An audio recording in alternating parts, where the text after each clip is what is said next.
Okay, hello everyone. Good morning. Welcome to Concordia University's fourth space.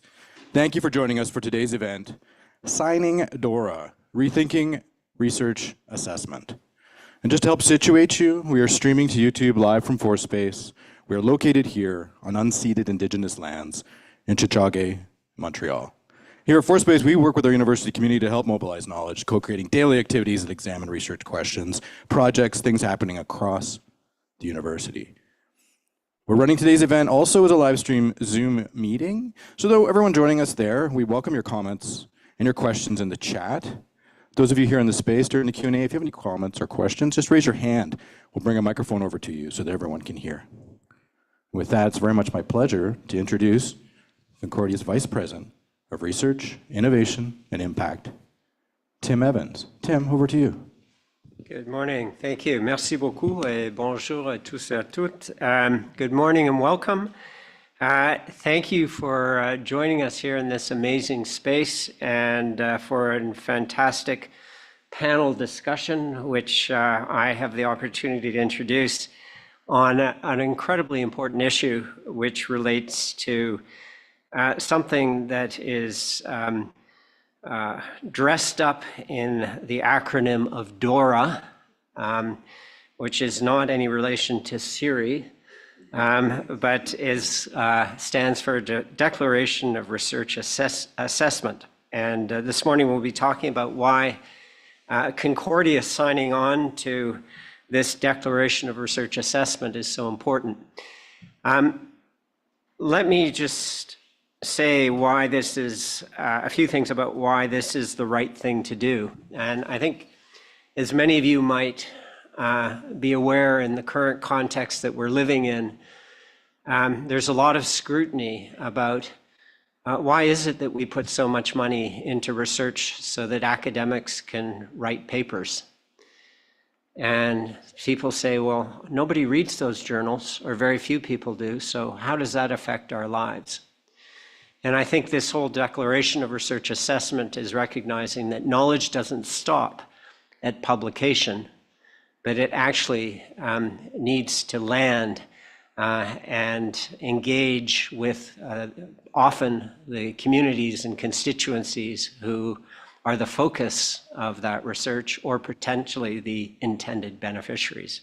So I think this is extending our responsibilities for knowledge beyond publication and to ensure that our knowledge actually integrates and intersects with the societies that we have the privilege of having an opportunity to do research with and help to understand and address critically important problems. So this is a great step forward in research, and I think Concordia is not quite the first mover, but we're an early mover on this. We're joined by University of Calgary and a couple of other institutions in Canada who have been first movers.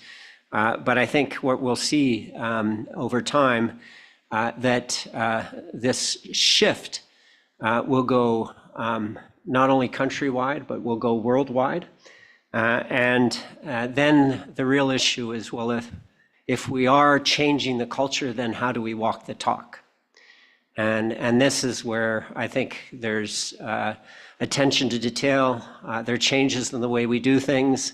And those are important issues that I think the panel will give us some insights on so that we can be clear about the nitty-gritty, some of which will be taxing, because it'll change some of the mechanisms and ways we do things as down to detail, like the way we write CVs, curriculum vitae. So those are some of the things that are part of walking the talk, but are important in changing the culture. So with that, we've got a great set of panelists today. We have DORA's co-chair, Kelly Coby, who's Canadian and joining us, and others here who will illuminate these issues so that we understand how Concordia is a co-leader in this global movement. So with that, I'd like to welcome all of you and welcome the panelists. And I'm going to give the floor here to Emad, who's going to introduce the panelists. Thank you. Thank you, Tim. Thank you very much, Tim, for the introduction and welcome. I'm delighted to have everyone here. So I'll quickly introduce myself. I'm the moderator for the panel today. I'm Emad Shihabas. I'm the Associate Dean of Research and Innovation in our Gina Coady School of Engineering and Computer Science. And I'm also Concordia's NSERC leader. So I get to facilitate a lot with the funding agency, NSERC, here as well. So maybe I'll go around the table and just for every panelist to introduce themselves. Maybe we'll start with Kelly. Thank you so much. Hello. Yeah. Yep. Thank you so much. It's really lovely to be here, be back here, I should say, at Concordia and in this space and dialoguing with you all. I'm Kelly Coby, so I'm presently the co-chair of DORA, but my day-to-day job, I'm a scientist at the University of Ottawa Heart Institute, where I lead a program in meta research and open science. I'm also an associate professor in the School of Epidemiology and Public Health at the University of Ottawa. So to try to sort of situate myself in terms of my role at DORA and my research program, I'll tell you a little bit about my experiences. So while I am Canadian, I did all of my training, postgraduate training, and then worked for several years in Europe. It's a very different academic culture and environment than I think the one we currently have in Canada. And for me, it was very formative. So from my master's onward and my PhD, I had certain sets of experiences and exposures that really shaped how I think about research and research impact. I did my PhD in the Netherlands during the time of a major fraud scandal. So I'm in social psychology. Diederik Stapel, very prominent Dutch social psychologist, was found to have fabricated much of the research he's done since the inception of his career in his PhD. It was very framing for me. My own PhD advisor, I was on the Dutch Royal Academy and was charged with the investigation of Diederik. So these were very shaping and formative experiences as I went through my training. When I graduated my PhD, I did a postdoc in Paris and then worked as a lecturer in Scotland, and subsequently returned to Canada, eager to bring my experiences from abroad back to my local landscape. But what I found was that I first had to kind of get to terms and take reckoning with my local landscape, which I found to be quite different than the one I'd sort of grown as an academic in. So my program was really around implementing open science. It's something I'm very passionate about, but I kept getting pulled from that program on implementation of open science towards responsible research assessment. I wanted to just focus on open science, but I just kept getting pulled into discussion because I know that you really can't have one without the other. So that led me to engage with DORA, first as a steering board member, and most recently in the last year and a half as the co-chair, along with Ginny Barber, who's based in Australia. I'm really looking forward to our dialogue today, and hopefully that gives you a bit of a sort of positionality in terms of how I approach the discussion. Thank you, Kelly. Thank you, Matt. I'm Giovanna Lima. I'm program manager for DORA, completing 1 month just today. So I'm brand new to DORA, and I'm coming from the research impact space. So for the past couple of years, I've been working with research impact, mostly in Europe, but I'm also a Brazilian. So that means that I also work with my colleagues in Brazil to rethink what it means. And I think it's nice that you're sharing your past, I suppose. So my past, before DORA and before research impact, I'm a public administration PhD and public servant, and I'm all about implementation. So that means that it's really nice to sign DORA, but actually the steps that you're going to take from now on, it's for me what really matters, because policy, we have a lot of nice things written in law, but we actually need to change things on the ground. So that's where my perspective comes from. And of course, societal impact is my passion in changing people's lives. And that's why I'm here and where I come from. Thank you. Love that. Thank you, Giovanna. Maybe we'll go to Stephanie online. Sure. Hi, everyone. Thanks so much for having me Zoom in here to be part of this conversation. I'm joining you today from Calgary, which is the traditional territories of the peoples of Treaty 7 in southern Alberta, and also includes the Métis Nation of Alberta Districts 5 and 6. So I work at the University of Calgary as the manager of a team called Knowledge to Impact, and we're based in research services. I've been in this role for about 3 years now, and I can tell you a bit more about what we do. But I came to this role through an interesting path. So my background is actually in respiratory cell biology. So very much bench science, molecular biology, cell biology type spaces. And then I came to Calgary as a postdoc in 2014. So 10 years ago, over 10 years ago now. And after my postdoc, I'd always felt like I wanted to do something that was kind of supporting research and building that research culture. So I took a bit of a left turn and worked for about 5 years as a career development specialist for PhD students. And again, really thinking about, what's the relevance of research? What's the importance of research? How do we talk about it inside of the academy and outside of the academy? And after a short stint in our VP research office supporting some partnership work, I moved into this role in the what's now called the Knowledge to Impact team. And it had previously been called the Knowledge Engagement team. So that happened just last fall, our rebrand. The team supports diverse pathways to impact in a number of different ways. So we work with researchers and with units, but we work with individuals to do partnership matchmaking with community organizations. We support knowledge mobilization, planning, and strategy. Since 2021, which we'll get into more when we sign DORA, our team has also been the kind of on-the-ground support in research services to help to implement DORA across campus. Importantly, we don't make academic policy, but we do help with tools and liaising and convening and a lot of those conversations. And so we talk a lot about research impact assessment, and most recently our team has also delved into the area of open science. So I really relate to what Kelly was saying there about how these pieces come together. So as we get into the conversation, I'll share more, but thanks again for the invitation to be here. Thank you, Stephanie. Monica? Good morning, everyone. I'm delighted, very honored to be part of this panel of experts. I'm a non-expert in this space, but I'm Associate Vice President of Research, Development and Impact. I've been in that role for 5.5 years. It was initially research, development and outreach, but we have really embraced impact. And moving forward, we've also had recent rebranding of the office. So Tim is Vice President Research, Innovation and Impact, signifying an important signifier of our commitment to impact. I'm also, many of you will know, I'm here for quite a few years. I'm a professor in the Department of Geography, Planning and Environment. But my own research is community-based research, work with Indigenous communities in Northern Canada and Northern Australia. And, where we come from certainly informs our commitments to change. For me, I'm doing community-based research. It's the kind of research that has tended not to get recognized at least the same level at the time.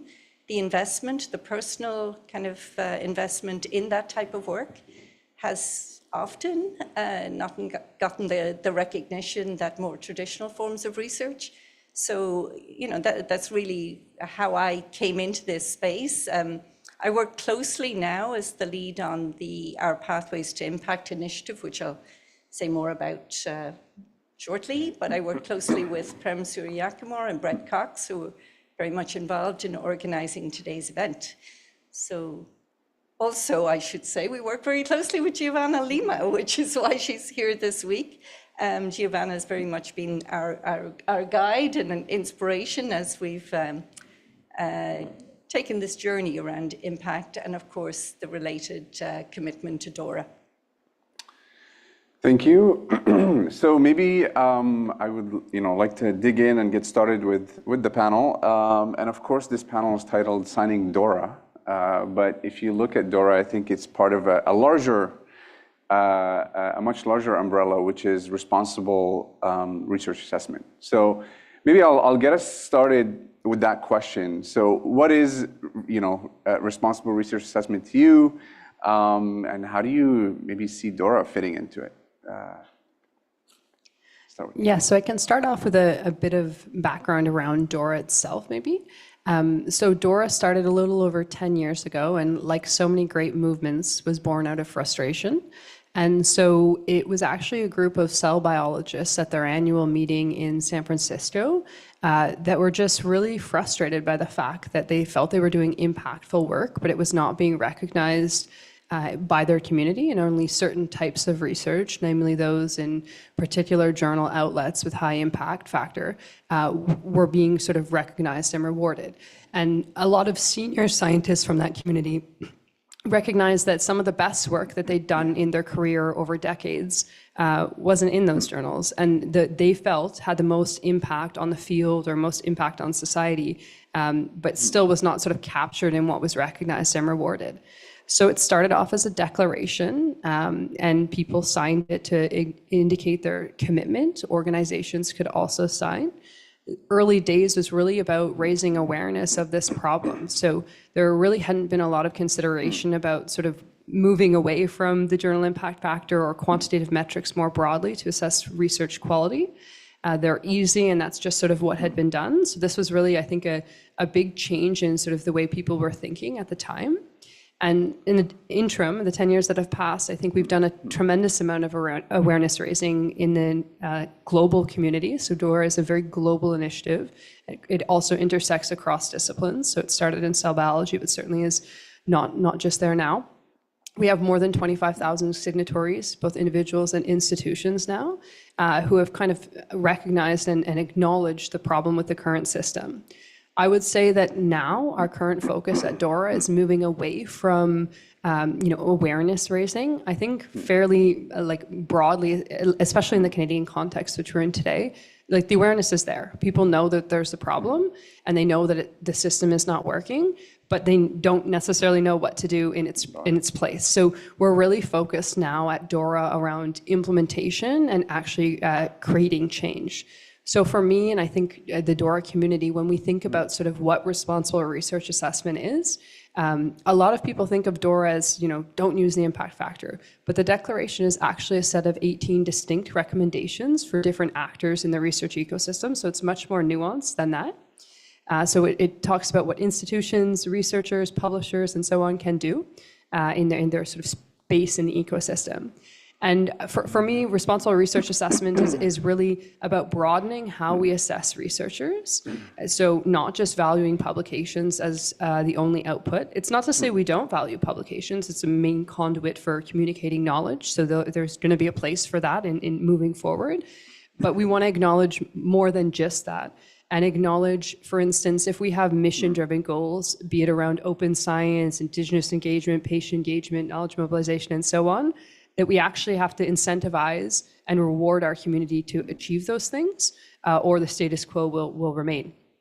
A final part in terms of how I view responsible research assessment, and I think fits with sort of DORA more broadly, is really that no matter what we do in terms of how we assess research and researchers, we need to be very transparent about how the metrics we use are implemented and the biases that they have. So this is something I think historically we've not been really good at. We've just sort of taken quantitative metrics and use them as a proxy and assume that they measure certain things, and that's not been the case. And so I think in creating a new system, we want to make sure that we have metrics that are transparent and that really meet our mission-driven goals. Thank you. Thank you, Kelly. That was a lot, and a lot of points, maybe even some that I want to follow up on. But maybe in the meantime, also, Giovanna, so in your role, you perhaps have a different role, although it's only 1 month old.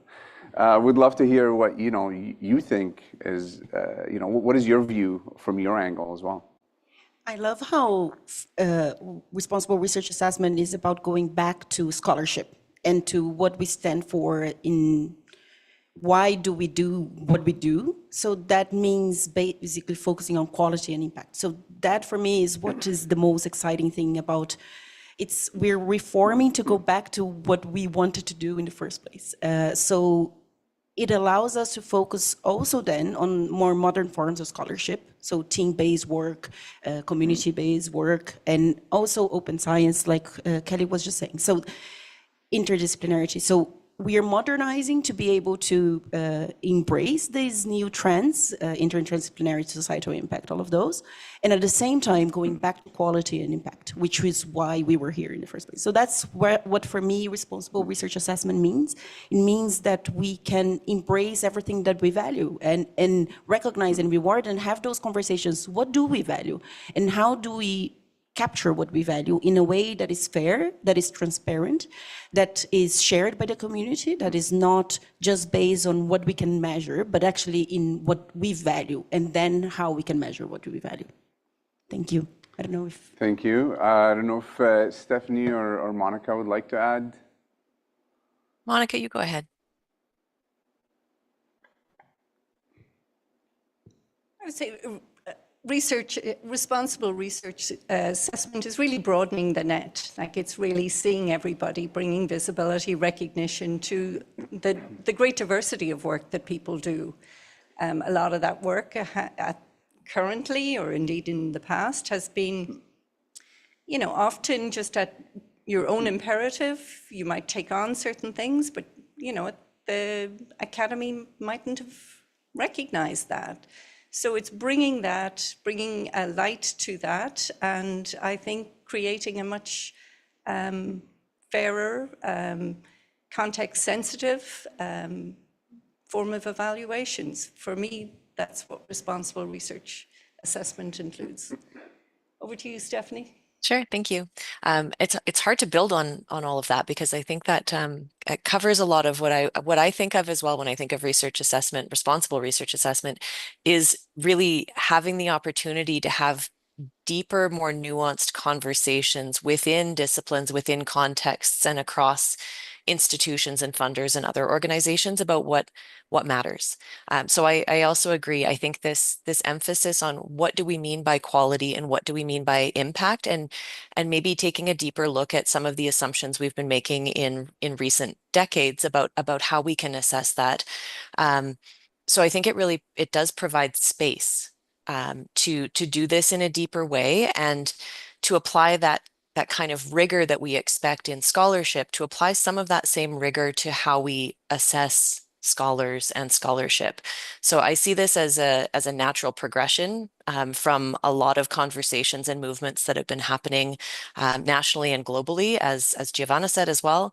Yeah, I fully agree with what others have said there. I don't think I have too much more to add. Super, thanks, Stephanie.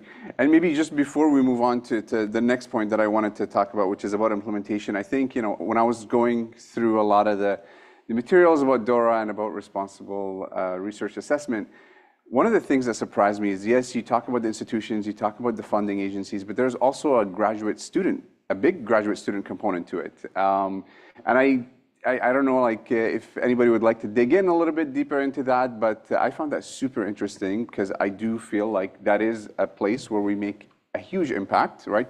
Potentially for many future generations. As Kelly, when you introduced yourself, you mentioned that actually a lot of your experiences came through your grad school sort of experiences, right? So I don't know if anybody wants to dig in on that, but I found that super, super interesting.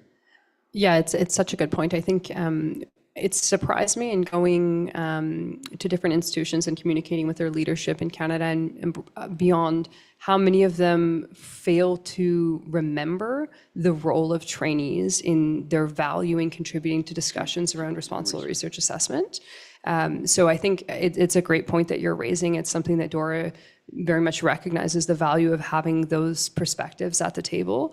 And in terms of sort of long-term implementation change, exactly that, investing in to recruitment strategies and promotion strategies of those early career researchers and trainees, and moving them through the system in a different way, right?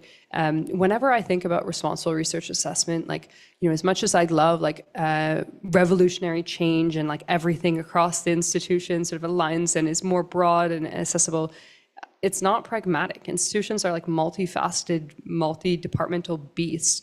And I think what we ought to do is actually just pick a component and start. And for me, trainees and early career researchers are a very obvious place to begin. Yeah. I'll follow up on Monica's point about broadening the net.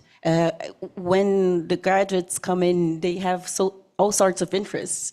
But then we narrow things down to this one model of scholarship. And what we can do with new forms of research assessment is actually retaining that talent and retaining that bright-eyed curiosity in different types of scholarship. So that's, for me, in the graduate, we also have a new set of expectations from researchers.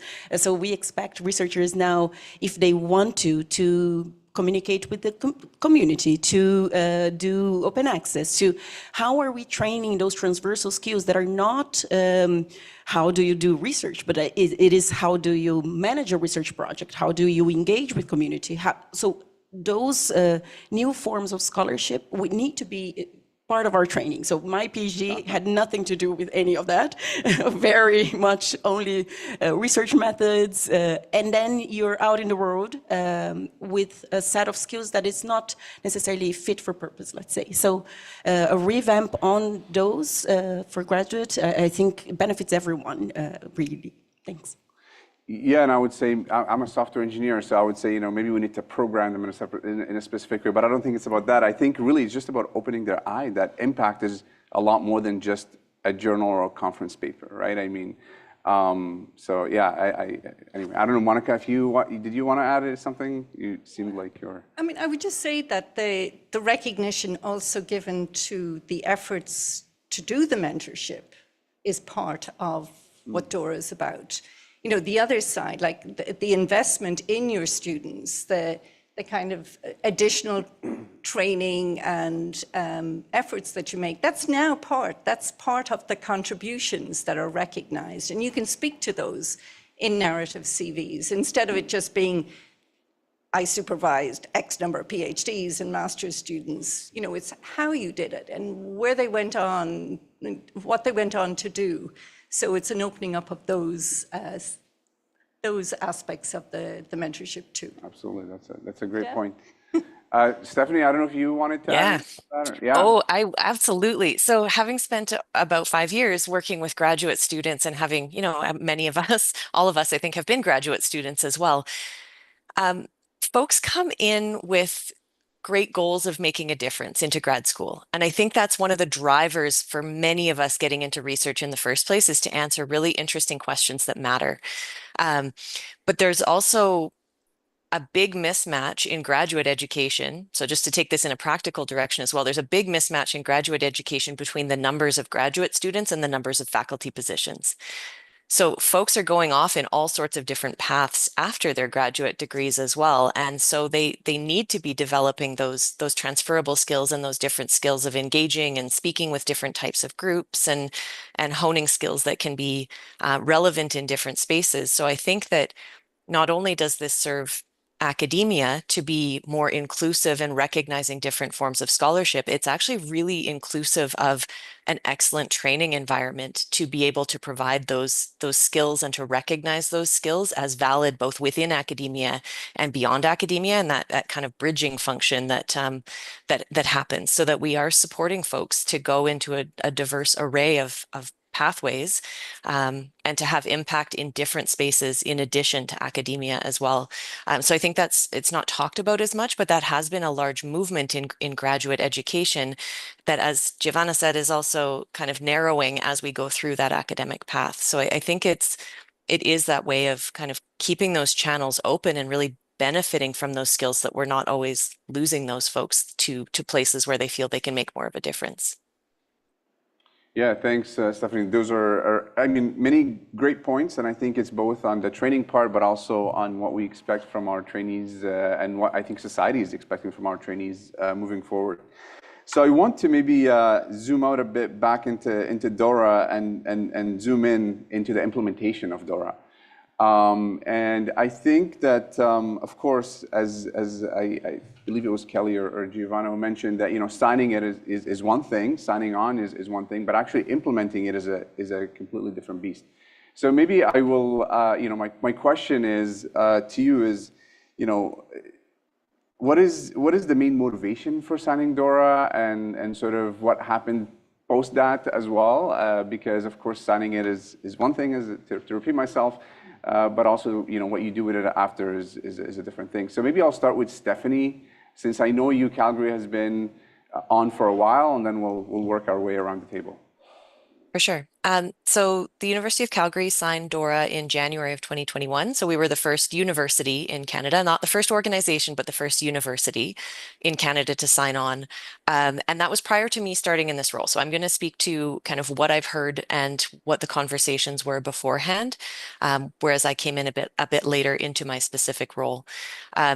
So like many universities in Canada, there have been really deep discussions and investments in areas around community relevant research, around Indigenous engagement and recognizing Indigenous research, in equity, diversity, and inclusion, in understanding that we have a really diverse array of scholarship that's happening at the university, and that there was a large emphasis on impact and what does impact look like? What does it mean?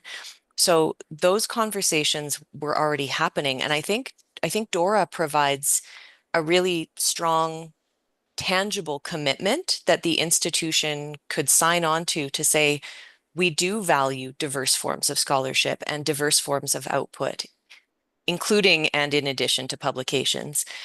We care about research quality and we care about research impact, and we are committed to ensuring that our practices and our policies reflect that. So I think those were the motivations for signing it. So it was quite an institutional process to go through that, because discussions happened at various levels of leadership committees. And when we signed in January 2021, there really is a partnership across multiple units, but particularly between the Provost's office and the Vice President Research Office. The Provost's office is the side that makes academic policy and enacts academic policy. So before our team was brought in as kind of support for implementation, about 5 months after we signed, there was already a statement on DORA built into our General Faculties Council handbook, which is our academic staff criteria and processes handbook, that really cemented in, like, in keeping with our commitment to DORA, we will recognize diverse forms of scholarship. It's very similar to the DORA Declaration and the recommendations for institutions. But I think overall, it was a way to signal a specific commitment to things that had been movements across the university for some time, and it gets everyone on the same page by having that kind of rallying language to have deeper conversations about what that looks like in practice. Thank you, Stephanie. I mean, one question that's in the back of my head is, why not you, Ottawa? Kelly. But we'll get to that later. So Monica, of course, Concordia was one of the. I mean, you, Ottawa, being the first. Monica, I know that Concordia was one of the latest signers of DORA. So maybe can you talk a little bit about the motivation why you decided to jump on the bandwagon? So Concordia, well, President Graham Carr signed DORA just before the holidays, so in December, with the unanimous support of the Provo and Whitelaw and academic cabinet. So great moment for us. Really, that decision was taken in response to what we've been hearing from faculty. A number of years ago, there was the Provost Task Force on the impact of the pandemic on faculty and librarians. There was also a university-wide consultation and visioning exercise. You'll remember Future Concordia. Where really it engaged the community in, really in the question of what the future of Concordia looked like. So from those consultations and indeed other initiatives, there really was this very clear message that academic assessment must evolve, and it needs to recognize more diverse outputs and contributions. So, and as we've seen, similar to University of Calgary, there are many existing commitments that Concordia has related to EDI. DORA fits very nicely there. Like we have within Concordia mandatory training in unconscious bias that our faculty hiring committees, that faculty and university research committees take. DORA aligns perfectly there. It also builds on Concordia's, the working group on open science and open scholarship aligns there, as well as our commitments under our Indigenous Directions Action Plan to recognise Indigenous knowledge and Indigenous ways of knowing. At the same time, of course, the Tri-Agency and FRQ have signed DORA. So, they're moving. They moved in October to announce their intention to shift to a narrative CV. So we really feel that signing DORA at this point in time positions our researchers for the changes that are coming. And yeah. Thank you. Yeah, lots of good points there as well. I don't know if Giovanna wanted to add something. Otherwise, I wanted to get back to my question. So why was you Ottawa not the first mover? I'll just add maybe another motivation that other institutions have shared with us. Both Stephanie and Monica alluded to the values, so academic values and also policy changes. And we also heard that the strategic positioning of the university is something that people take into account. So another institution recently shared with us that their whole branding around being mission-oriented was a way to attract students as well. And then for you to be able to say that and you're backing it up with being mission-oriented, you need to then focus your assessment on being mission-oriented as well. So there is also a strategic approach you can take in terms of how you position your institution being a modern institution. That makes a lot of sense, and I think just to follow up on that, I know even from some of our discussions in NSERC, right, there's this huge, I would say, not pressure, but expectation from society that academia goes beyond just the papers and that you have a real impact. And I think that fits perfectly with what DORA was trying to do many years ago. But yeah, so Kelly, I assume there were some barriers, right? Like, I mean, I think it's not all this beautiful picture Roses and yeah, exactly. Butterflies. I'm curious, like, why did UCalgary beat it? Well, the first? We've not signed at all, so okay. we haven't signed. I think so. DORA, to begin, is not a top-down organization. We're a grassroots organization. So we're trying to create space for people to enter the discussion around responsible research assessment where they are, irrespective of how that sort of compares to others. So some institutions sign DORA without having done anything, whereas other institutions, they do quite a lot of work, and signing DORA is like icing on the cake, to align their commitment. I think signing DORA can be an immensely powerful signal to your institution and your constituents of your commitment to these things, but of course you have to follow through on it. In the local setting at Ottawa, which I'll share, there is discussions around signing DORA happening. More so than that, though, there's active responsible research assessment reform happening.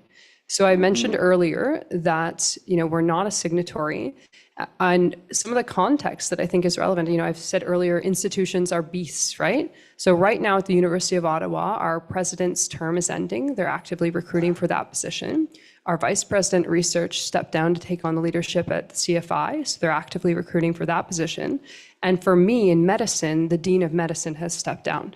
So, there's a variety of natural reasons for sort of attrition of term and taking on, the CFI presidentship and so on. But with an institution in a state of flux like this, of course, there's depth in leadership, and we have interim leadership stepping in and active recruitment happening. You can imagine in the context of that, signing DORA may not be the number one priority, and people may not want to make commitments that they're not going to see through in that leadership role.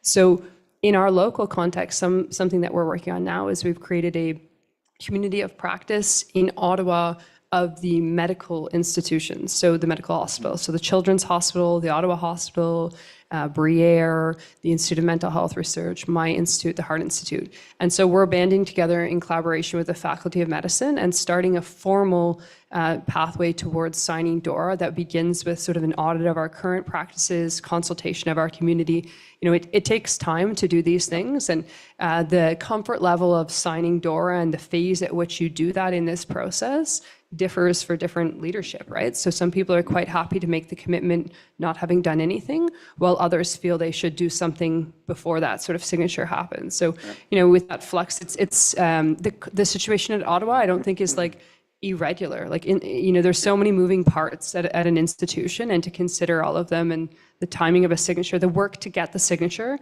is enormous. I think people just put their heads down and just started reforming research assessment. Yeah, this is kind of one of the reasons why I asked that question, because I wanted to sort of see, right? So it seems like you're sort of choosing to go bottom up, if you will, right? Whereas sometimes it comes top down, and sometimes you have buy-in from senior administration. Sometimes you just need to do the work yourself on the ground. I think, was it Stephanie who put up her hand? I just wanted to say huge kudos to folks that are doing this work. I don't think that signing DORA is the be all and end all. So I do think that there's lots of folks that are doing really excellent work that we can all learn from, that aren't necessarily, maybe they're not even having the conversations about signing DORA, or maybe that's just, it's a secondary goal, as Kelly said. So I want to kind of give that credit as well. Like you Ottawa, as you said, Kelly, has done some amazing work in the knowledge mobilization space, in the CV space. Like there have been a lot of movements that have happened, and policy changes or practice changes that don't all hinge on signing DORA. So you can kind of come at this responsible research assessment conversation from a lot of different angles. And for a lot of folks, signing DORA, it does provide kind of that central space to refer back to, but it doesn't provide all the answers, and there is a lot of context in how it's implemented. Absolutely, absolutely. Thanks, Stephanie. And so maybe one question, and I think we've been speaking about universities for the most part so far, but one question is, I think it takes more than just universities, right? So there's external agencies, there are funding agencies, which I think play a huge role as well. You know, once that expectation happens, I think researchers tend to respond rather quickly. There are obviously expectations from society, I think, as well. And I think maybe the pandemic was an aha moment for many of us. So maybe I wanted to dig in here with you, Kelly, about, you know, can you tell us a little bit about some of the other organizations, perhaps maybe other than universities, you know, why did they sign DORA? What is their role in this larger ecosystem? And then we can go around the table as well. For sure. So absolutely, we're not sort of operating in isolation as research institutions. There are lots of factors, institutions, geopolitical contexts that impact us. So DORA has a lot of involvement from publishers and journals. So they can play a role in, you know, not promoting the impact factor, in creating special issues or sections within their journal to acknowledge different types of research that don't always or haven't traditionally been given a space in those journals. So they're a prime actor. Funders, we have a very large community of practice of funders that are interested in dialoguing together about reforming research assessment and realigning towards their mission-driven goals as well. So I think definitely in the Canadian context, the tri-agencies, and here in the provincial context, the Fonds of Research to Quebec, signing DORA has had enormous impact on institutions' considerations of where they situate, right? We don't want to be in a situation where our funders are evaluating impact in one way, and locally we're evaluating it in another way. And as a researcher myself, you know, putting on that sort of hat, it often feels like that. So it feels like now, you know, I just did my scientific review and I had to put together a very traditional style CV for that purpose, but I'm submitting a SSHRC grant due today, already done. And in that I had to do a 7-page narrative CV. And I typically apply to CIHR where I have to do a CCCV and a most significant contribution. So I just feel like I'm doing more and more work, and none of it is like aligning. So it's from a researcher perspective, we don't want that like increased burden. There are a lot of actors making changes, and so I've highlighted some of who those actors are, but What's really important is that there's dialogue and communication amongst the actors so that we can move forward in like more of a concerted fashion and don't create burden. I think I totally acknowledge that like it won't be linear. It's not going to be linear for the funding agency's implementation, an institution, a publisher, or other organization, but there needs to be that dialogue that we can try to align as much as possible to reduce duplication of effort. That's, I think, the most important thing of being a global movement and everyone moving together is that one of the resistances we hear from researchers is that, well, then I'm stuck here. If you tell me that you're going to recognize all my teaching and all my mentorship, but then I want to find a job in another country or in another institution, then I will be hurt by this. So that's why for DORA, we take a very important role in connecting dots and connecting people, that we kind of experiment and pilot together, and then that we have some harmonization. So that's where, that's really important in terms of the whole system, but I would encourage as well for these conversations to happen at the disciplinary base. So for instance, Kelly mentioned that the cell biologists start DORA, right? So the conversation needs to keep happening at cell biology globally. What do we consider quality? And then in engineering, and then in medicine, and then in the arts. How do we value research creation? How can we compare? Can we compare? So that those conversations are also disciplinary based and interdisciplinary based. So how do we consider interdisciplinary work? How do we consider teamwork? So it's very multifaceted, not only inside the institutions, but then also in the system. And then the disciplines need to have these conversations as well. So whenever you're going to your conference this year for the researchers in the room, but then also to the research professionals in the room, because as research professionals, and I consider myself a hybrid, I suppose. So as research managers and research professionals, how can we facilitate these transitions? How can we keep in touch with folks in the other parts of the system that we can say, well, but the researchers at Concordia are feeling this pressure. This is not matching what NSERC or SHIRC or how can we align this? So there is a role for ownership and leadership for everyone in the room. Thanks.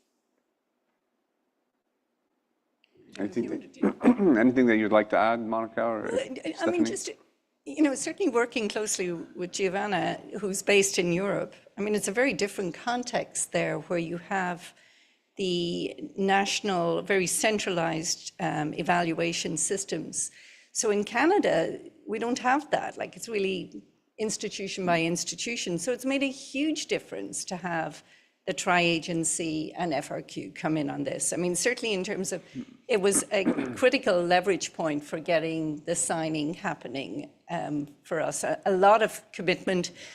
DORA has been on our radar for many years, as you guys know, but we didn't want to be, that DORA would be our first step. We were putting in place things, but the timing seemed right in December because of that announcement from the tri-agency, that commitment to transition to the narrative CV, because that's a game changer. It's one thing to say, we want to move away from, the traditional, those more limited metrics. You need to provide a whole other mechanism to facilitate that, and that's the narrative CV. Tell your story. So once we had that fairly clear message, there isn't an exact timing, but it looks like it's going to happen this coming year. That was our go, because we know that the researchers, the research community needs to know that we've got their back for this and that we're working towards that. And actually a big shout out, if I can, to Eli Friedland here, who does a lot of the support that we have for our researchers. He has a slide deck actually that was developed a couple of years ago that's become the top hit on Google for narrative CV. So an important part of the support that we're providing. No, absolutely. And I just maybe wanted to piggyback on a comment about discipline and the importance of discipline. So, now that you're saying this, I myself going from, I'm in software engineering, but we're very data driven, right? So we have a lot of really good practices that just came naturally, right? Like you need to be able to replicate your studies, you need to share your data. Then it became like you need to share your scripts, you need to share all your, how can you replicate all your analyses and not just your data and things like that. And even now it's beyond that. We give artifact stamps and things like that. And I think it's really shifted. Like the whole discipline expects that now, right? And I think it's one slice. It's not, everything that you can do. And sometimes I would say, even for myself, like you learn from other disciplines. So I know, for example, just in working with Monica, I learned a lot about like indigenous communities and how they work, things that I was not really exposed to, right, myself. And I think sometimes when you even cross disciplines, you can learn a lot as well. So yeah, I found that super interesting. And maybe I will. Sorry, Stephanie, I don't know if you wanted to add anything or you're good. Sorry, you're on Zoom, so I can. That's okay. Can I just say that it's been really great working with the funding agencies, particularly the tri-agencies in this DORA space. They signed before any university did back in 2019, and have been working very kind of steadily towards implementing these new practices. And I think having dialogue between institutions and the tri-agencies and researchers and the tri-agencies, just having more of that dialogue about what this can look like and what it means has enabled this evolution to continue. So I would agree with Monica that the shift or the announcement of the upcoming shift to the narrative CV, we've known that's coming for a few years. As soon as that was made as a public announcement, I noticed a shift at our institution in terms of people's engagement with and interest in DORA and engaging with these kind of new practices. So I think it really does catalyze a faster pace of change when those who kind of hold and control resources make those decisions. So I think having that dialogue between organizations and institutions, as well as between disciplines within institutions, I think is really critical. Yeah, thanks, Stephanie, and fully agree on that as well. So maybe I want to now shift gears a little bit into expectations. So I guess, you do have, you're a university, you sign on and you take the pledge. And I think there's, usually you've already done quite a lot of work, but it doesn't end there, as many of you have already mentioned. So I wanted to, I guess there are good examples, bad examples, but there's probably expectations for universities that sign on to DORA, and I would love to hear from you, what would be some of those expectations? And what would success look like? What would not success look like? A lot. I'm just kidding. So the main formal expectation that DORA has is a public endorsement of DORA, so of the principles, etc. So once you sign, we expect that at least there is a place in your page where you say, we support this.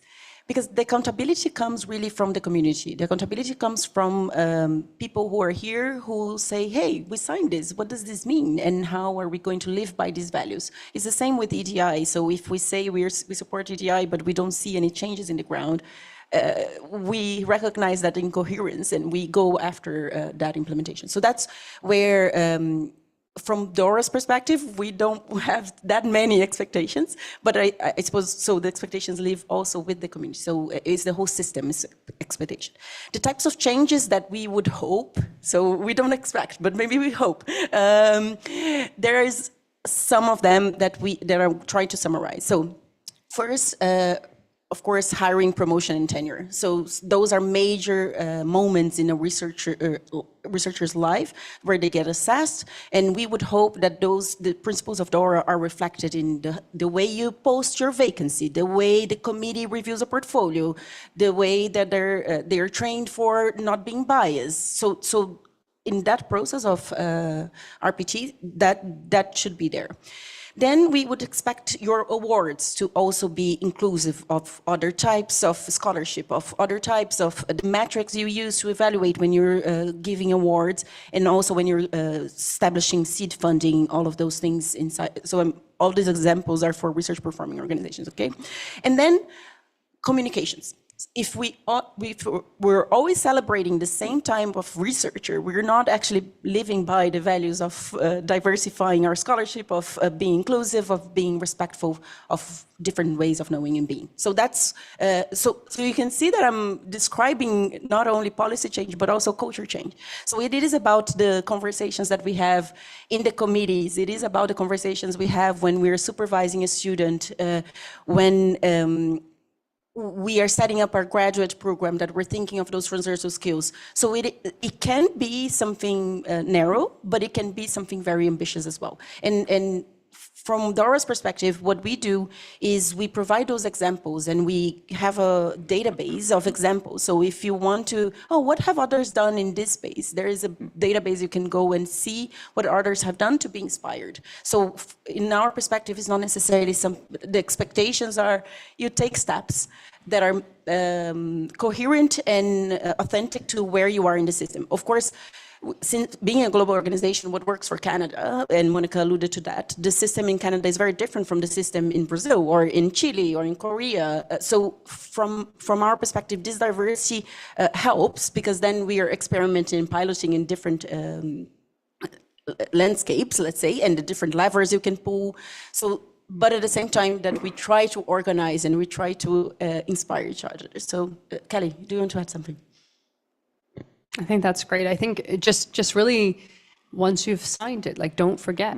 And I think that communications bit is so critical, because what you don't want in your community is, an event like we're having today, sort of promoting having signed DORA, and then, a newsletter Friday afternoon talking about like the highest impact paper in a particular department, right? So you have to make sure that your communication is really on par with sort of your general ethos and sort of decision to have signed DORA and to implement responsible research assessment. And it's harder to do than one would think, because these are very entrenched practices over a lot of decades that we've grown to accustomed to. So I think that's point you raised about communications is a really critical one, because that's the sort of public facing aspect that the community sees. So you really want to be tightly aligned there.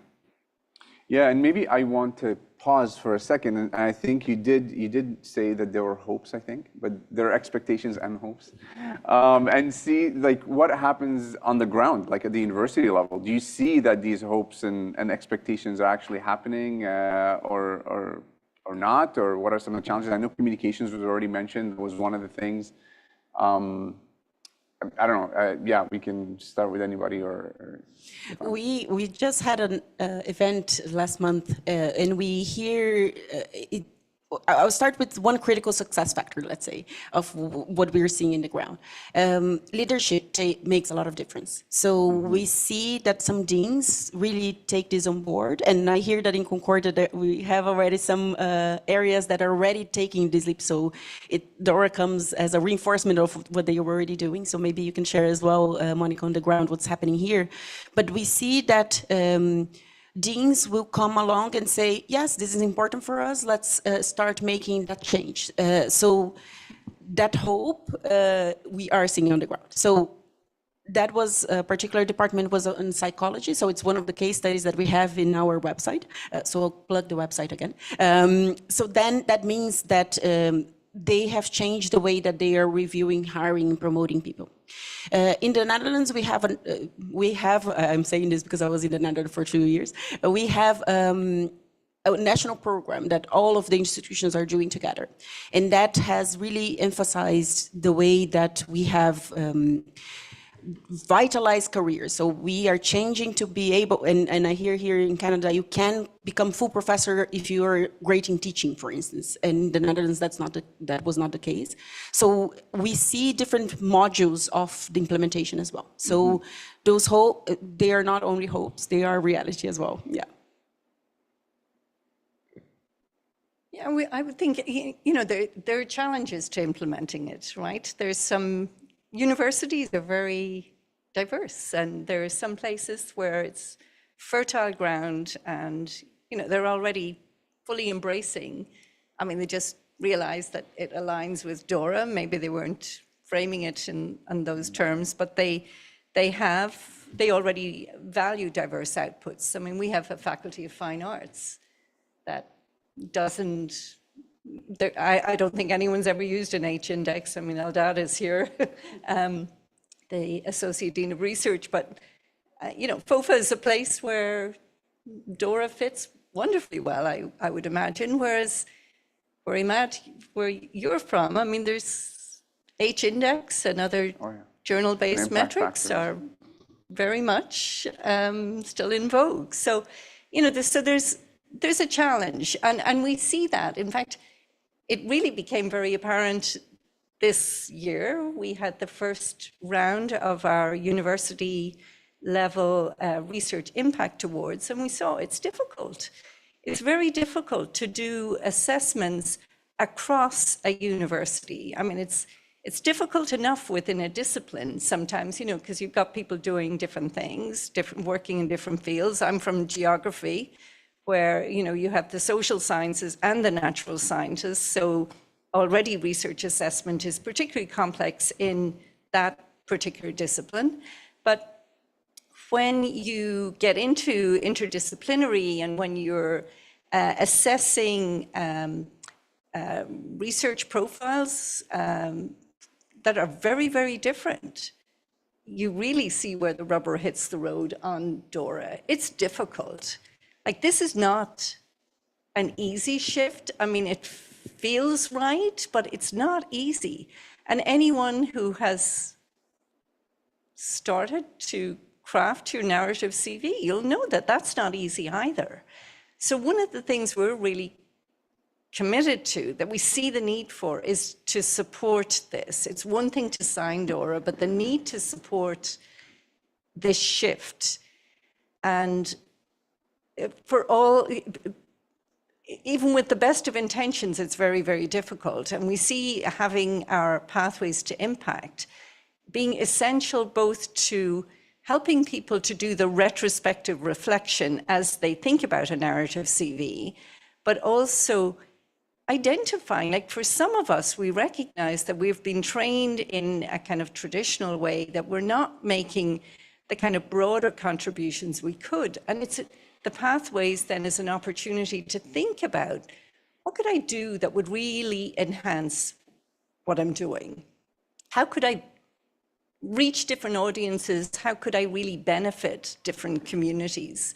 So it might be a new technology. I often think some of the work I do with Indigenous youth, that really, if I was more clued into an app in terms of communicating the knowledge, some of which I've documented from elders, the app is probably a great way for intergenerational knowledge. So for me, that would be a skill that would enhance the impact of my work. And I think we can all, there's always something we could do. We could do more, do better. So that kind of pathway to impact opens up those possibilities. Thanks. Thank you, Monica. I don't know if Kelly or Stephanie would like to add anything on that. No? Can I add something? Yes, please go ahead. Yeah, just in terms of the expectations, some of the early conversations we had were really interesting when we had signed, and our team was doing a lot of that, communication and awareness building. So we were going to faculties and we were having these conversations. And we were saying, these are the recommendations of DORA. And people would say, just tell us what we need to do to comply. The university has signed DORA, so now we have to comply with those recommendations. And it was a really interesting back and forth where we felt like we were more saying, we can't tell you exactly what to do in your disciplinary context or what to value. It's not about telling you top down what we're supposed to, what you're supposed to value within your discipline, but how transparent are your criteria to those being evaluated, and what kinds of outputs are considered valuable, and what kinds of measures or metrics or evidence of impact? Is it qualitative? Is it quantitative? Like, how are you actually assessing these things? But that terms of, the expectations of signing DORA, I think so much of it is about having those deeper discussions and less about the how do we comply. I think that's less helpful. It's a good lever, but I would just say that was a big piece of what we what we had at the beginning was kind of that education about what is the culture change that can happen and how do we help to facilitate it, and what is people's agency within that change to contribute to how policies and practices are evolving. So I just thought that was a really interesting thing, where I don't know if that will happen, if that's happening in other institutions as well, but it's kind of a shift to the conversation away from, we've signed, therefore we must do a checkbox. It's like we actually need to co-develop the checkbox and the process and the forms in this really great process of taking our time to say what does matter and how do we assess that in a meaningful way, in a transdisciplinary way. It's a big initiative at the University of Calgary as well. Like, how do you assess transdisciplinary scholarship when you're looking at folks who are coming from different disciplinary backgrounds? So it is a really interesting and new space of thinking. It'll take some time. Thanks, Stephanie. Yeah, Kelly. I was going to just say, Stephanie, that really resonates with me, and I'm not like a robot, but when you say, like, what do I do to comply? What do I do to comply? I wrestle with this, like, sitting here as the co-chair of DORA, I'm still in a system that has not implemented DORA. So I have to ask myself, each year, what is like the minimum I can do in the old system to continue to, be regarded well in the system, to continue to progress my career, to have gotten tenure and to continue, while carving out space to do what I actually think is impactful, to where I think I have, national and global influence on. Even with this sort of leadership hat at DORA, I still wrestle with this. Do I have enough collaborative publications so that I'm going to have, enough CV padded publications, my lists will keep growing, right? Because that's the nature of my institution. And I think that's why signing DORA is important, because it communicates to people like me at an institution, you can calm down, relax a little bit, and like think more critically about what you're doing and what your impacts are. And, that's an open discussion we can have. Like, I would love if at an institution as a scientist, I could go into my academic review and say, these are my goals for the next 3 years. And then 3 years later, reflect on that, as opposed to just like looking at outputs, right? So like a goal to like engage an Indigenous community, that's going to take an enormous amount of time. You don't get any credit for it until you've published something, right? And so all of that hard work, and it can be other things, patient engagement, open science, none of the work gets credited till like the end phase. So there's this period of in between where you're kind of in limbo, because you have to do it to get the credit at the end, and you want to do it because you value it, but no one really recognizes it. So just, Stephanie, I think what you're saying, really, really resonates, unfortunately for me too. Yeah, thanks. And many, many great points. And I would say even from an engineering and IT kind of point of view, right? So there's a lot of work where, to have real impact in a field, in an applied field like software engineering, you're usually trying to engage with industry, right? But that takes a lot of work, and you never really see the output until either you get a paper or you get you get funded for a project. And there's a lot of work, but lots of good points. I'm just aware of the time, so I want to maybe jump to a few points, but feel free to for anybody to chime in. So maybe Giovanna, I want to go back to you, and Kelly, I think probably you can jump in on this as well. What support does DORA offer? I know you already mentioned, the website seems to have a lot of resources, but I would like, maybe to walk out of here with some things that our audience can take away in terms of support that they can, or even where to start. Like, let's say some of us are probably well on our way, but some don't know where to start. So those two things. So I'll start with what's already there and what we are planning for the next couple of years. So one of the things we hear DORA provides the best for the community is guidance and clarity around principles and definitions. So recently we published a guidance on which indicators you can use, because one of the most common misunderstandings or myths around DORA is that you cannot use any quantitative indicators. That's not the case. We advocate for responsible use of those. So that's one of the biggest supports that DORA does. So if you're in doubt, you can always come to us in terms of the resources and the guidance we have. It's the sort of we hear from the community that we have some sort of standing in those guidance. And sometimes, especially since you don't have a national government that could kind of define what quality is and whatever, that means that you can rely on those definitions that we have. Then we have the two communities of practice that Kelly already mentioned. We have the funders community and the global national and international initiatives community. RIC is part of it. So RIC is part of our initiatives, and you are part of RIC. So through your RIC membership, you can also influence our discussions, ask questions that they can bring to us. So while we don't have an institution's community of practice, we do gather these national and international organizations. So the question of Canada will come to this group that is reflecting about this worldwide, and then we can have an answer that is also collaborative and it's also international, let's say.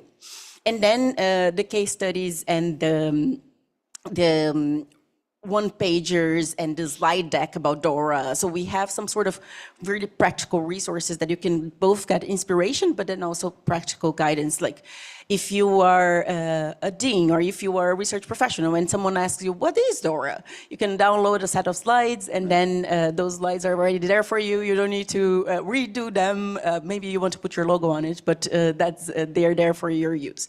What we are just wrapping up by the summer is an implementation guide to actually, like, these are steps that, not necessarily steps, but these are activities that people have done when they were implementing DORA, because our resource Reformscape is our platform. There's so many good things, but it's huge. So we wanted to organize a little bit and make it easier for folks, read the implementation guide and get inspired. Stephanie is one of the people who are with us in that journey of developing the implementation guide.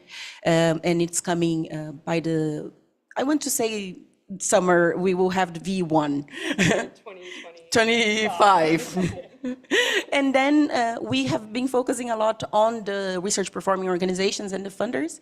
We also want now to have those disciplinary conversations, and then what do researchers need? When when someone like Monica as a member of your funder, how can you do? What can you as an individual do? So that's sort of things that we are planning for the next couple of years.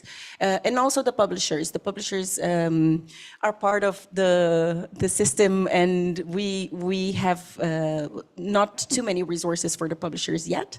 So that's what we are planning for the next couple of years. And if there's any other things that you are part of our community, we also want to hear from you, what you are missing, what's needed, how can we help. And the beauty of DORA is that we can scale things, so we can take examples and then share with others. So that's, Kelly, want to add something? I think two things. First off, this is like her 1 month anniversary in the role, and I feel like this was like a big quiz, and she's just incredible. So we're really lucky to have recruited Giovanna into the program manager role, and the depth of her experience, I think, is very clear. The only thing that I'll add, just for this context, is it may be interesting to know, in our funders' community of practice, the tri-agencies are incredibly active. So they often send multiple members from each agency to the call. They present and very much are part of this global discussion. There's also a cancer research funder from Canada as well that's part of that group. We've got other organizations that are sort of intersecting, like CIFAR has signed as well, CFI has signed. There's a lot of players from Canada represented on this international stage, which is really exciting. Thank you. Monica, Stephanie, anything to add? I just want to give you the... Just love the DORA resource library. We've pulled from some of those too, about like debiasing committee composition and the building blocks for impact resource. So definitely check out some of their advocacy resources and other tools on there. There are some really great like one-pagers and handouts. Okay, super. Thank you. Thank you. Maybe just given time, let's switch over, and I would like to open it up to the audience. I would like to give I have many other questions, but I would rather open it up to the audience, see if there are questions from the audience, and then we can loop back. Yes, if you have any questions, list your hand. I'll bring a microphone over to you. Also, as well on Zoom, I see there's some questions coming in there. We'll attempt to read out a couple of those in a second, but I'll start here. Yeah, so thanks for a thrilling, interesting, and insightful panel. Going back to what Kelly was saying about keeping your foot, having to keep one foot in the old way and one foot in the new. Obviously the Tri-Council signed in 2019 for DORA and the France for Research Quebec in 2020 and here in Quebec.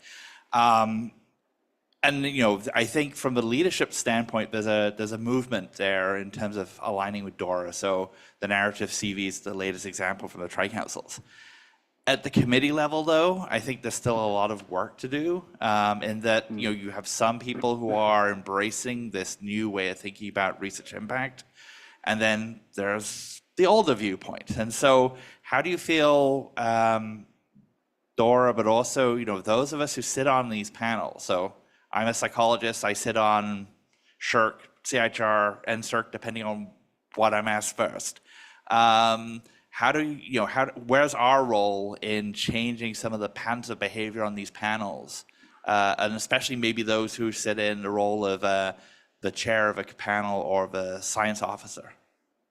Yeah, great question, and it really resonates with me. So I think the tri-agencies are in an iterative process in their implementation of DORA and responsible research assessment. I would say that they definitely need to continue their engagement of the community to get feedback, like the things that you've just said. I know for me, as someone like writing a grant and preparing my narrative CV, there's certain grayness around like how that's going to be assessed, what qualifies to go in or not. And these are early days, so I'm hoping that over time, the tri-agencies release they're not going to give us like templates of what to go in there, but a bit more guidance, something more concrete. And I think that in turn will help committees as well. Because right now, for instance, and I wrote about this in a commentary, like at CIHR, where I submit most of my stuff to, we still have the dreaded common CV. So those of you from CIHR will know it. So it's a lot to put together. It's a very traditional CV format. And then further to that, we have our most significant contributions and now a progress report as well. So there's two sort of narrative components and one traditional component. And it's not clear to me at this point, when that goes to a committee, if they know what to do with it. Right? We're giving them lots of different information, framing in different ways. It's sort of conflicting to provide both, right? So I would imagine like just the human nature, if you don't really know what this sort of progress report is, you've never really seen the most significant contributions sort of evaluated concretely, you're going to divert back to the CCCV, the traditional narrative, right? So I think it will be iterative at the tri-agencies. I would really encourage them to continue engaging the community in a very open and frank way so that the discussions that many of us are having get to them and they can start implementing at the program committee level with training and peer review. So for example, in Germany, they have like a designated like DORA person on every committee. And when the conversation veers to like, oh, this person published in the BMJ and Nature and everything is so perfect about that, they will veer them back towards like, that is not how we assess impact. Publication may be a valuable component, but like, what are like the broader contributions? So we're not there, but we're on the path, I think. We were just talking, Michelle and I, before the panel started, how it's important that the community reaches out to the funders to ask for those things. So I would encourage anyone who is in your position to ask, can you provide me guidance on, I see you signed DORA, what does that mean for me as a committee person? Because that will also spark their thinking into, okay, so we do need to provide more guidance, or you can raise your hand when you see that, oh, wait, this conflicts with what we have as principles. So that's why in the beginning I said there is space for ownership and leadership from everyone in the room, because you will be confronted with these incoherences and because the system is changing, but not at the same time, and it takes a long time to everyone to shift their mindsets, as you said. We have a video for funders around committees. So we have a resource that we were trying to go to the point of committees, because that's where change gets made. So the implementation of changes in those policies will only happen if the committees are making different decisions. If the committees are making the same decisions as before, then we did not succeed. So you asked before what success looks like. For me, is when we change the conversations of the committees, when we change the conversations between supervisors and their students and all of those things. Thanks. Can I add to this? We get that question a lot, as well as like what's happening at the committee level internally, as well as at the funding agencies. And I think more engagement than you could possibly think is necessary, because once you are on board with it, you're like, oh, everyone must understand this, or everyone must have heard of this. And we're still seeing folks, even internally to our university, that are like, I've heard of DORA, but I don't quite know what it is. So I think that process is still going to take time, but it needs to permeate through every level of the conversation, of the process. It needs to be stated extremely clearly what is to be considered, what is not to be considered, what is to be included in applications, what should not be included in applications. And I think there needs to be those really clear lines, in addition to the training that's being developed and the clarity around, what to go into a narrative CV versus what not. And just to point to some new modules coming out of CIHR, for example, the bias and peer review training modules actually have specific scenarios of like comparing two different scholars from a DORA lens. And it says, do you have enough information to make a judgment call in this case? So the more those types of things are really enacted in these spaces, I think the capacity and the literacy about this will increase across the board, but there needs to be a really like concerted education and engagement campaign, I would say, across these spaces. There are some detailed questions in the chat. I'd like to read out one, if that's okay for the panel, from Dylan Fraser, who says, question for the panel. If Concordia is committed to DORA for funding, appointment, and promotion considerations, why isn't DORA also included in workload considerations? For example, faculty like myself, he says, spends hundreds of hours annually engaging in community research and outreach with Indigenous communities, beyond training graduate students in these capacities, developing capacity building in these communities in various ways with youth, providing scientific training to local community members who don't have access to doing a university degree. Yet, none of these important activities count towards our workload, only the number of graduate students we train through traditional university stream. So that question is more about how workload considerations could be factored in.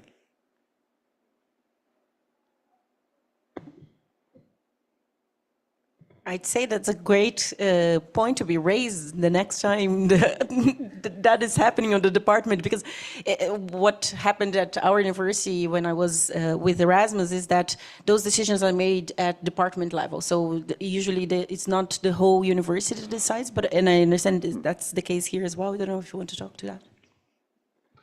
I mean, workload is a faculty decision, but obviously, yeah, how that's worked out is department by department. I mean, it's an interesting question, Dylan, for sure. We're at the beginning of this journey, and it raises all sorts of questions. It has implications for how we do our work. And some of the framing is limited in terms of even,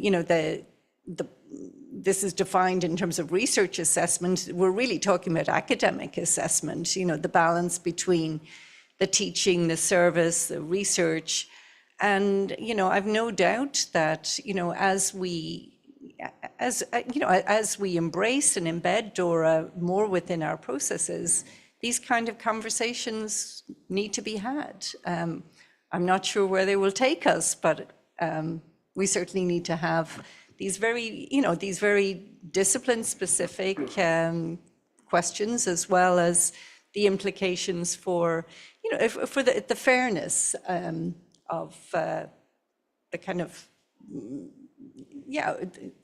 how workload is established is very much based on a fairness principle. So.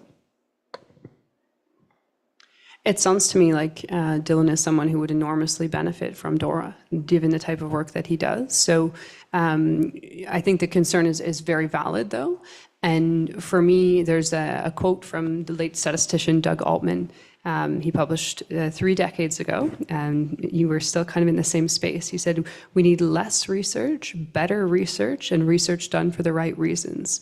And I really like it because I think, part of this might mean that, Dylan does less research, but the research that he does is more fulsome and dedicated and allows him the time and space to do that community engagement. When I look at my own sort of research career, and I don't think I'm alone in this, there's papers that I have been on or I have published that probably the world could have done without. They're not necessarily as impactful or meaningful as they could have been, and they maybe were good ideas, but we didn't put the time and investment into develop them more fully. So I would love to be in a space where I could pick 2 things a year to focus all of my time and energy on, do really well, train people in those topics, allow them to have fulsome opportunities to really engage in the topic. But, right now it's like, oh, okay, I want to do those 2 things, but now I should also do these 5 other things because the system that we're in, right? So I think part of acknowledging the time and space that people like Dylan are doing on community engagement is an acknowledgement that less is more, not everything. There's a well documented literature of salami slicing publications as well. So you take the least publishable unit and you make a paper out of that, as opposed to waiting for your program to finish and publishing something that's more fulsome and more impactful. There are many questions, so I would maybe go back to the questions if you'd like. Another question here in space.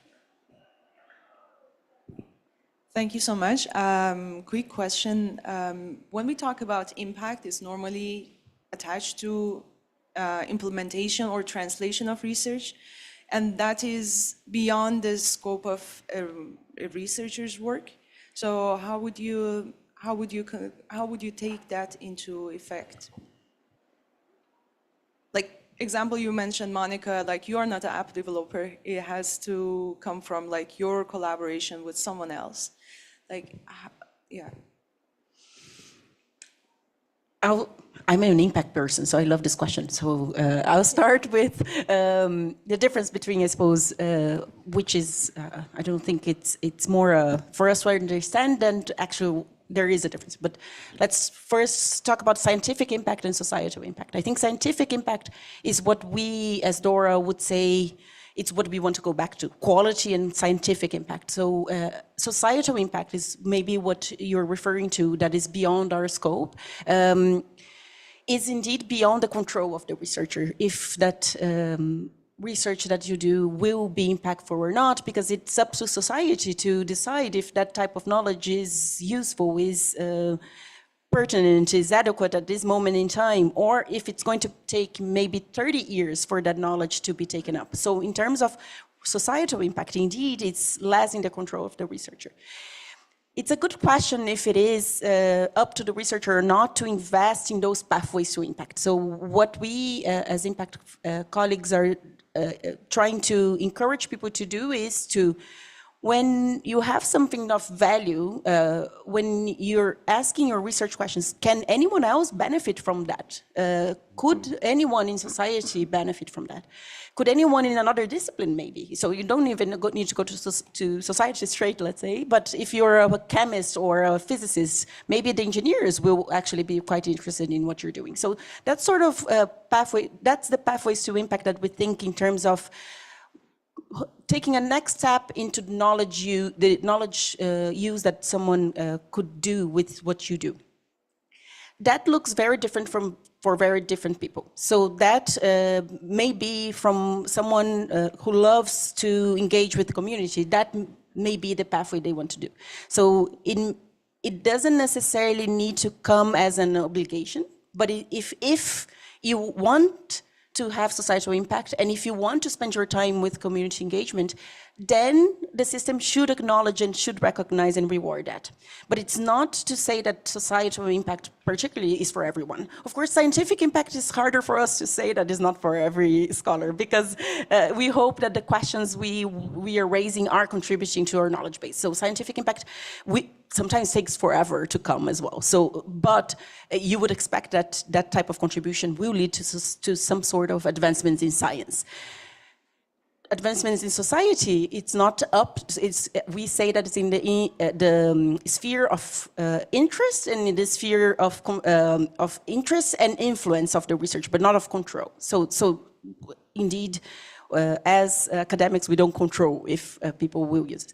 But that's why the Pathways to Impact is here, because, and I'll give the plug and then Monica, you carry it home, because you have a structure such as this space we are in, fourth space. The university has mechanisms that a researcher can use to reach other publics, to reach other audiences that may or may not pick up what you've done. So that means that it's not solely on the researcher to do impact. The impact is something that we expect the institution will do and the department will do, but not necessarily of every single researcher. So that's why reforming research assessment comes in, because then that means, and Stephanie can also talk about this because their approach is also connected to impact, but basically is if and when the researcher has the skills and the resources and the interests and the discipline is also, when all those conditions are there, the institution is supporting and validating and rewarding those type of works. Do you want to add on the Pathways to Impact, Monica? Yeah, I mean, the Pathways is very much about, like, it's established around there's 7 established pathways, including communications, community-based research, innovation, policy.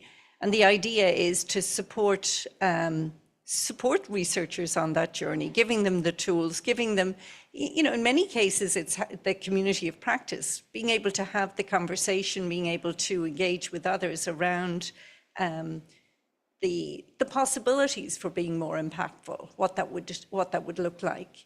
So that's what we're trying to do in the Pathways. And I would encourage you to have a look at the link. I think it's up here somewhere, but the Pathways to Impact, Concordia, you'll find it. And it is really about supporting you on those journeys. Yeah, I think those links have been shared in the chat for the people joining us on Zoom, if you go back in the chat a little bit. There was a question earlier that seems relevant from Anvita Gupta, and Anvita asks, what kinds of qualitative metrics could we use to measure the changes from implementing DORA principles at an institution?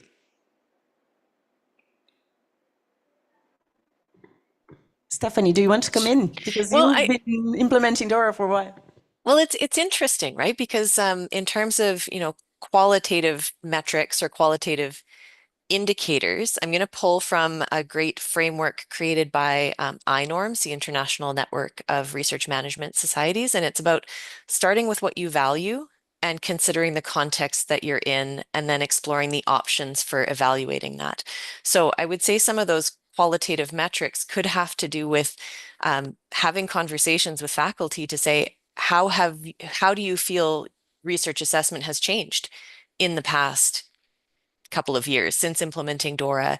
It could be about asking questions like, what kinds of scholarship do you think are, or scholarship activities, scholarly activities, do you think are appreciated or respected or recognized at your institution? Has this been changing? Does this align with the type of scholarship that you do?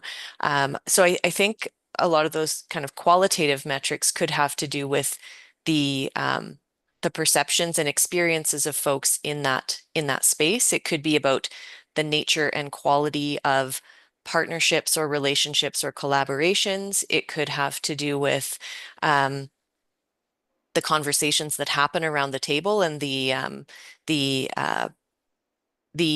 experiences of folks doing the evaluating as well. How confident are they in their assessment in more kind of diverse spaces? Do they feel supported in that space?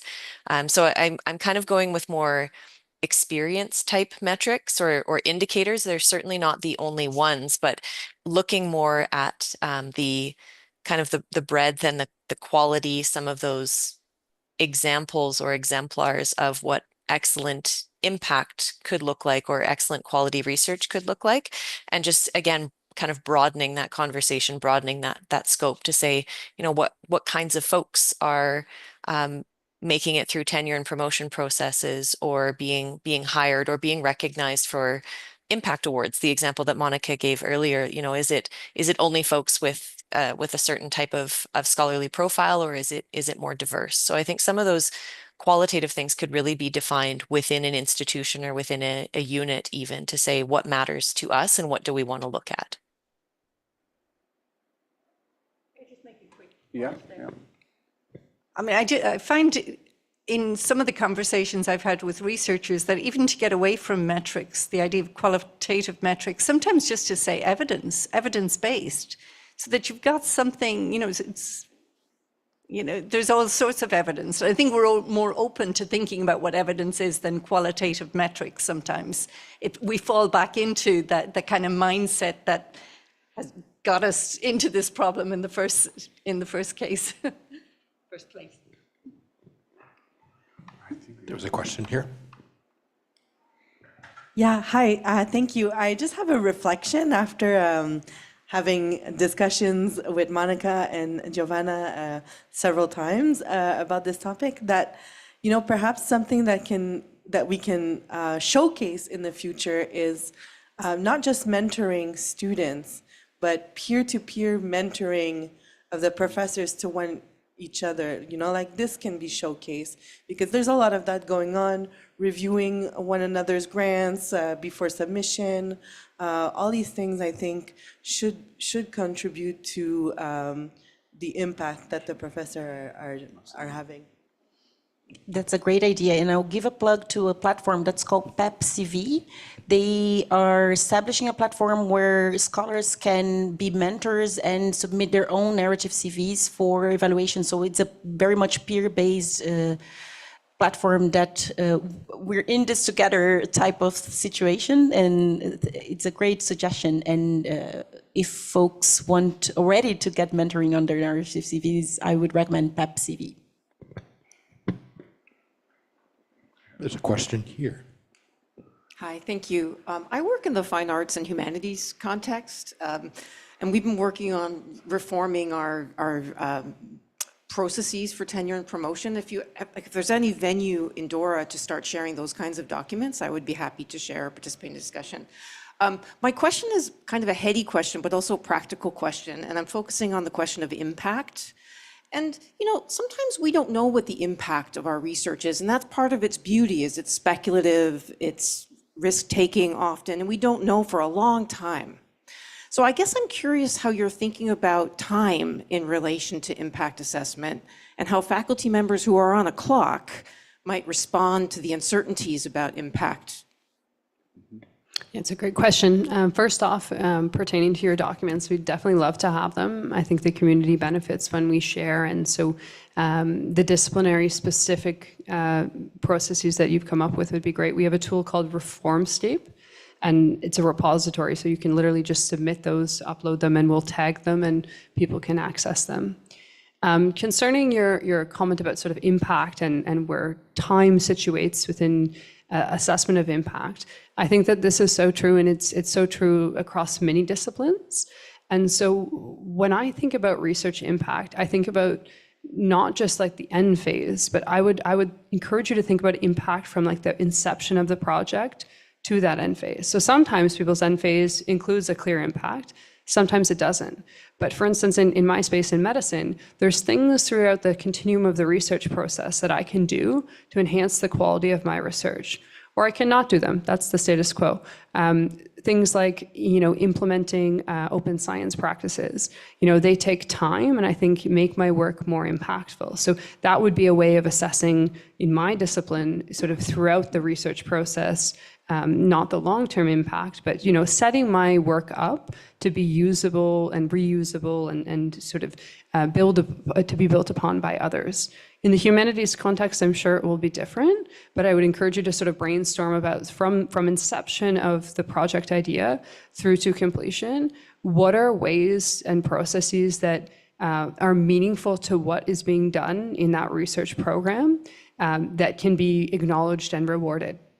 One thing I want to sort of, in relation to your question, but in relation to the general discussion, that point I wanted to make is that not everyone has to do everything, and it doesn't make sense for everyone to do everything in many instances. So, having those ongoing conversations with your faculty at an individual level about sort of what types of impact they're valuing in their work and how that relates to sort of your department or faculty-wide goals and your missions, I think is one way I'd approach it.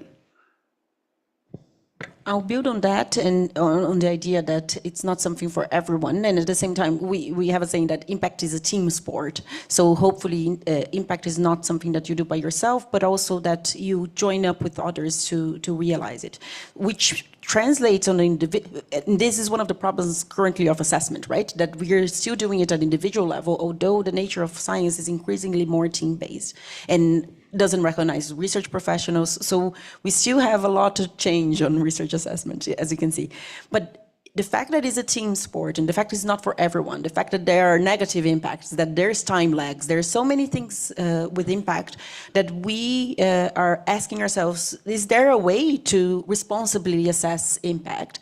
And we're increasingly relying on the skills you develop and the skills you deploy and the skills you have towards impact, the pathways to impact, what Kelly said about the small steps you take, and on the activities you do, which you control, so you control the activities you do, instead of focusing on the outcomes and the actual impacts. Because as an impact professional, what we want is the actual change in society, right? So when we're talking about societal impact, but that change is outside the researcher's control, and the time lag issue is even more prevalent in some disciplines than others, and impact is on the beholder, so in the eye of the beholder. So I can say, oh, it was impactful, but actually you can say, actually, no, I felt it as a negative impact. So there is a lot of complications to assess impact on the individual level. So increasingly we're thinking, can we focus instead of the impacts on the pathway,